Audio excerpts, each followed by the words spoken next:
Hi Leo, and welcome to your horoscope for September 2024. Thanks for joining me. It's a pleasure to be with you today.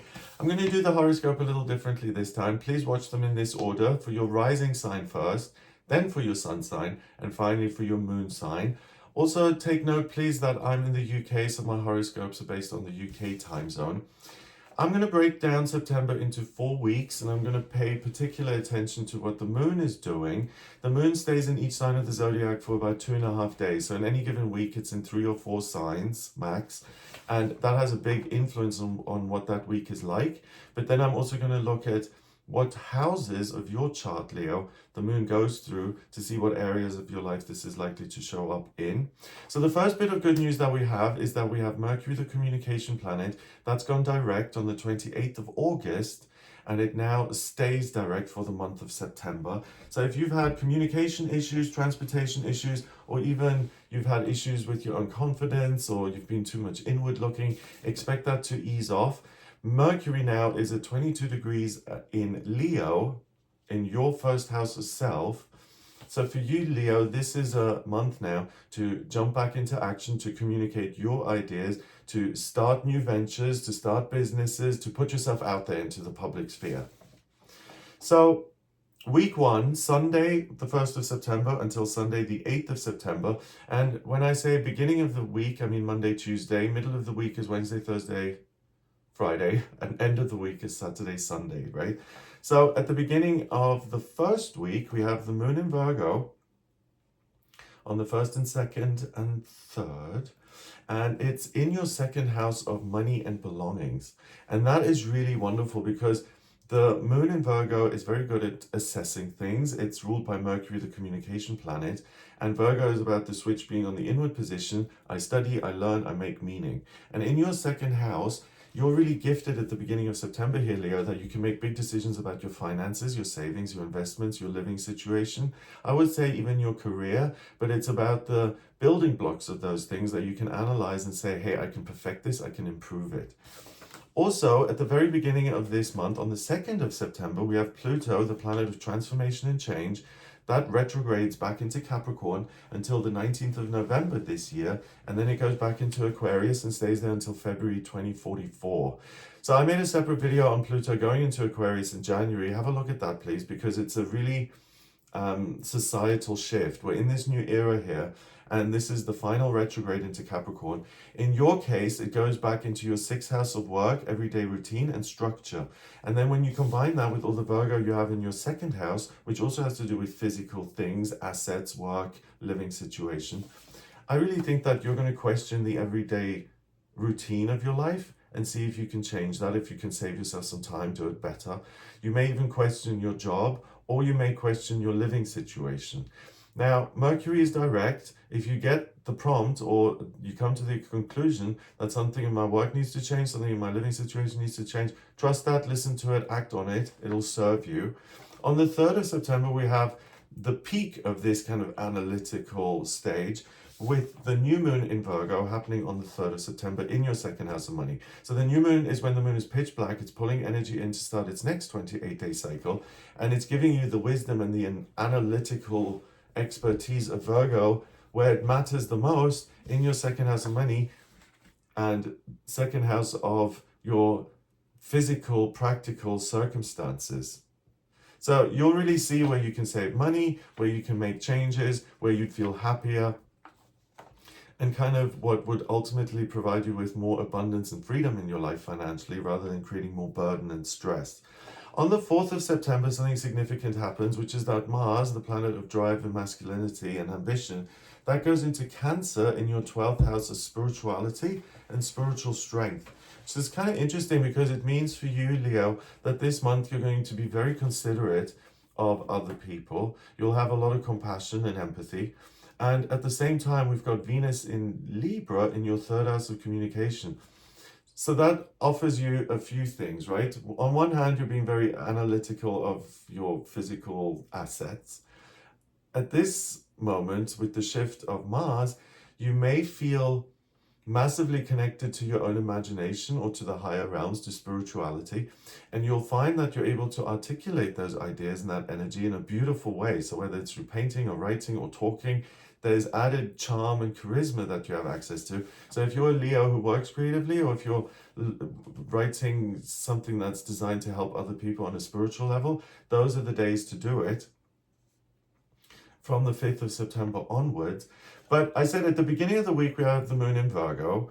But then the middle of the week, the 3rd, 4th, 5th, the moon goes into Libra in your 3rd house of communication. So those 3 days, 3rd, 4th, 5th of September, that's where you'll be able to create the masterpiece. Or if you show up for a job interview, you'll look your best and be your most articulate.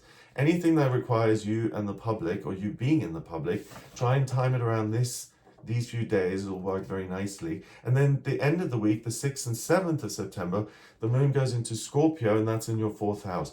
You'll want to retreat a little bit. You'll want to stay home more, not so much the public, more the domestic sphere of my life. And the weekend is a really good time to enjoy your most harmonious, positive relationships and to create intimacy and closeness. So in the first week, the moon goes through your 2nd, 3rd, and 4th houses. So it's really about, the structures of my life. How do I perceive those? What decisions can I make to change those structures? And then at the end of the week, it's a complete withdrawal, and it's saying, I'm going home, I need a break, I need to recharge via the love of other people and myself.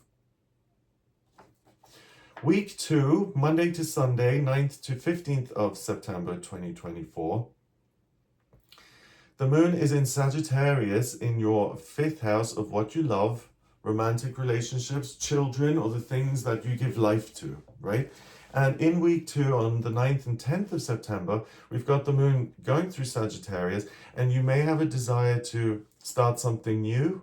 You may feel the passion to start a new business, or to go visit a new place that's unfamiliar, or to learn something. The love you have is ultimately for the new.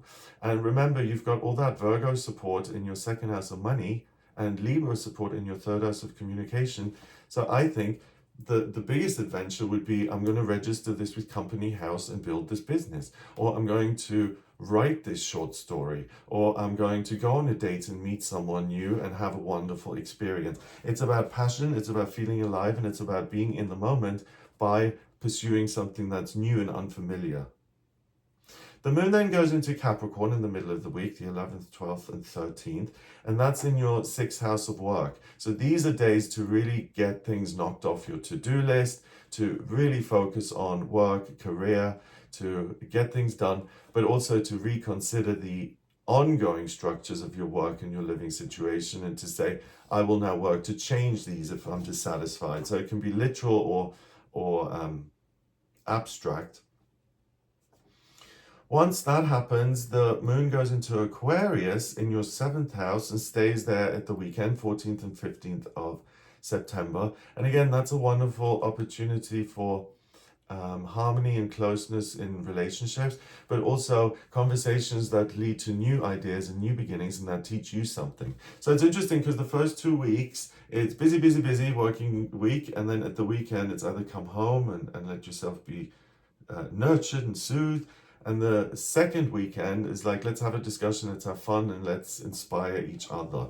But during the second week, there are a couple of highlights as well. On the 9th of September, we've got Mercury, the communication planet, leaving your sign Leo and now going into Virgo, the sign that it rules, in your 2nd house. So Leo, if you're someone who really wants to make big moves in terms of your money, invest in a new business or move your money around for a better savings return, or you want to move house, or you want to change job, or you want to update your wardrobe, or you want to change the way you exercise and treat your own body, or change the way you eat. Mercury in Virgo, it rules that sign, so it will help you come to the right conclusions and make any changes to the practical circumstances in your life so that you feel more grounded and solid and again rich and more abundant. On the 11th of September, we have the moon in its 2nd quarter. So it's building up here, and at 22 degrees, it really wants you to go on this adventure to find something new that then you can build. The example that's coming to mind is someone who retires, for instance, and then has enough money to build or buy several houses. He buys a house that's a rundown, and it's his passion to renovate that house by himself.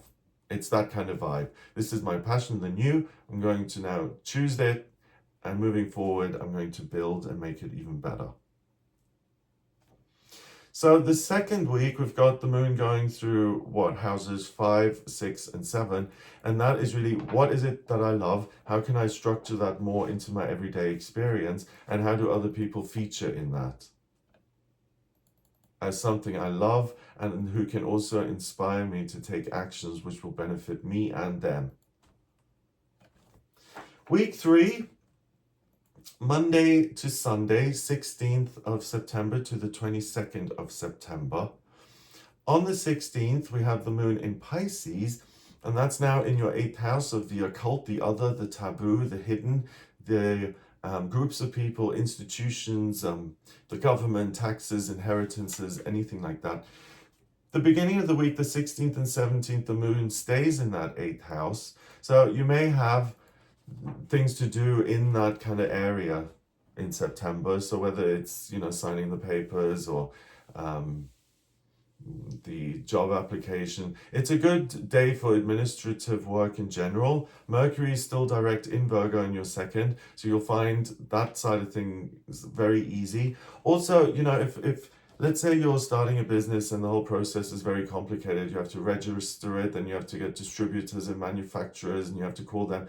Any of those logistic-oriented type of things are going to really work nicely on the 16th of 17th, so look into those as much as you can. But on the 17th as well, what's significant is that we have a supermoon, and this is the second supermoon we've got in a row. A supermoon is a full moon that's closer to the Earth than it usually would be, so it appears larger, and it also has a stronger influence on us. And this is a full moon in Pisces. It happens in your 8th house of the other, the hidden, but it's also a lunar eclipse on the North Node, so this will influence you for the next 6 months. And it's in between Saturn and Neptune in Pisces, and it opposes all that energy in your second house. The sense I'm getting, Leo, is that you download some sort of spiritual understanding that allows you to read symbols in nature, or to find your own divination system, or to find your own oracle in life that gives you messages when you're trying to make decisions about practical circumstances. It's a way for your head and your heart to be connected, and for the outer invisible ethereal realms to start to make sense to you, to become accessible to you, so you can translate the information you get from that realm into practical action. So for you, Leo, this is magical, because for the next 6 months, if you have a spiritual practice or you don't, you will be able to take intuitive action that feels right and works well, simply because you're listening to your intuition more. So that's something to really, really celebrate. And once the moon has been full during this supermoon, it moves on and it goes into Aries, and it moves into your 9th house of travel and the higher realms and education, and stays there the middle of the week, the 18th, the 19th, and the 20th.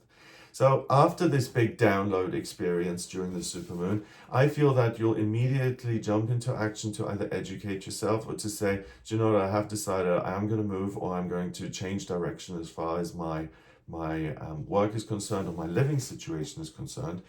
And then it goes into your 10th house of work at the end of the week on the 21st and 22nd.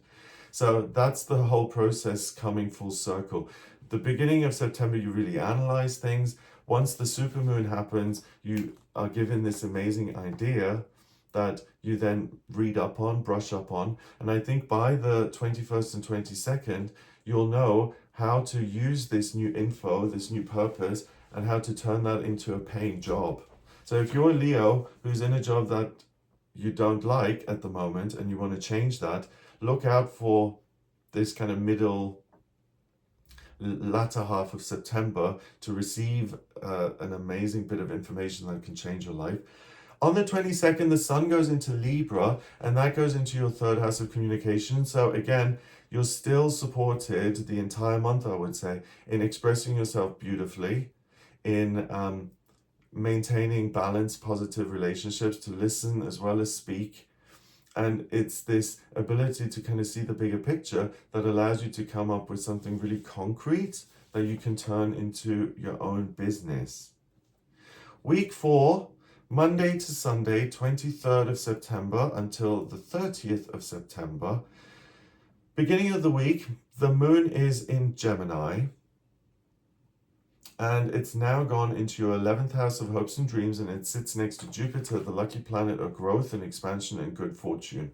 So this is a glimpse of what your future could look like, and it's going to encourage you to really make a change and to find a different way forward. So even if you love your job, something could come in that's like a hobby, or that's something you do on top of your existing job that will really give you great benefits when you do use it.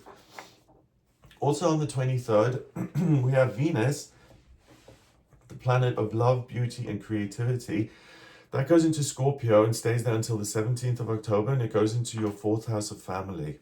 And for you, that's kind of interesting because you may start to feel some sort of resentment when it comes to certain close relationships, especially if people have control over you or they dictate what you do. You may feel like some relationships hold you back from achieving your goals and your dreams, and you may find that you're a little uncomfortable about that, or that you're somewhat, it makes you want to escape and break free of those relationships, right? So I think the key is to communicate and to say, do you know what, this is what you want for me, but these are my ideas and this is very important to me. This is what I'm going to do. I would love it if you understood that and if you could respect my decision. But if you can't, and if that means that you are going to put a wedge in this relationship, then that's something I'm going to have to accept. That's your decision, and that's something I'm going to live with. The key thing is not to throw in your own kind of plans and mission for the future for the sake of someone else's feelings, just to keep them happy. You deserve to be happy too, and you're receiving so much amazing info here that it would be a bit of a waste not to use it and implement it. On the 24th, the moon is in its 4th quarter, and it's again next to Jupiter in Gemini. So the big dream, the direction that you're moving towards, is going to be crystal clear. So the final thing that happens on the 26th of September is that Mercury ingresses now into Libra until the 13th of October. So really, you're going to be very balanced when it comes to relationships in general. Don't expect a lot of conflict or for it to take up a lot of your time. The final week, I mentioned that the moon starts in Gemini in your 11th, but once it moves on, it goes into Cancer in your 12th house of spirituality on the 26th and 27th of September. And it's similar to the supermoon in that you'll get this feeling that the universe loves me, it supports me, and it wants me to succeed. It almost feels like there's some sort of loving higher power that's interested in me having a good experience. And then finally, at the end of September, 28th, 29th, 30th, we've got the moon going into Leo, and it stays in your 1st house of self. So the end of the month for you is an opportunity to celebrate everything that you've accomplished, all the creative output, all the understanding around your hopes and dreams, the spiritual messages, working with those. And really, I think you're going to end the month by feeling that I am completely on track here. I know exactly what direction I'm going in, and I'm very happy with that. So this is a month where you will be able to you'll know a lot more at the end of the month than you did at the beginning. And if you're willing to make certain practical changes, you'll really look back on this month and say, thank goodness I did that, because look, now 6 months or a year later, I'm in a much better position as a result of paying attention here in September. So I hope that gives you an idea of what you'll be working with. If you would like a personal reading with me, please get in touch via my website. It's gregoryscott.com. On the front page, click on book your reading to audio reading with me. And to draw up your natal chart, I need your place of birth, date of birth, and time of birth. Don't worry if you don't have the time of birth. There's a process called chart rectification, where you send me 10 or more life events and I actually work out your time of birth. And that's kind of, it's good to have because the chart changes every 4 minutes. So the better the time, the better the chart. If you want to understand yourself more, you want to see what's coming up in future, if you have big decisions to make, or even if you're looking at specific places to move to, the astrology chart and the astrocartography, they're all really useful in helping you make those decisions. So if you are interested, please do get in touch via gregoryscott.com. If you like this video, give it a thumbs up, please, so it shows up in the algorithm, in the searches. Subscribe for more videos, and check out some of the other videos I do, the new moons, the full moons, and also the daily tarot reading that I do on this channel. I hope you have a wonderful September, and I'll speak to you soon. All the best.